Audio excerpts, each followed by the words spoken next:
In today's video, I'm going to teach you how to highlight text in Microsoft Outlook email, and we're going to do it in just 5 minutes. Whether you're looking to emphasize a specific part of your message or just want to add a splash of color to your emails, this tutorial will guide you through the process quickly and easily.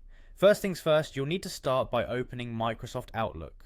For those who aren't as familiar, you can do this by opening your browser and heading over to the Microsoft Outlook website. Once you're there, look to the top right corner of the screen where you'll find the Sign In button. Give that a click. Now it's time to sign in.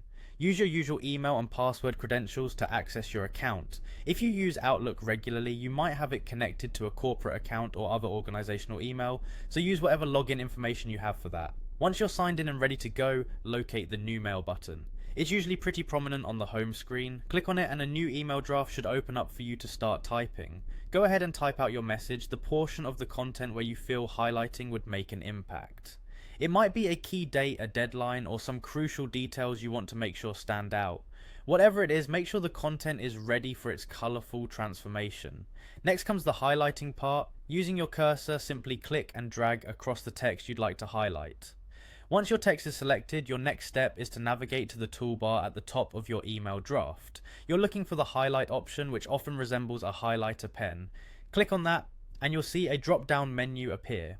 In this drop-down, look for a variety of color choices. This is where you can get a bit creative depending on the message you want to convey or the aesthetic you're aiming for. Simply click on your desired color and watch as your previously plain text is instantly transformed into a vibrant display. Take a moment to review how the highlighted text looks with the rest of your email. You might choose a subtler color for more formal communications or a brighter one if the emphasis is your goal. And that's it. With just a few clicks, you've learned how to skillfully use text highlighting in Microsoft Outlook to make your emails more effective.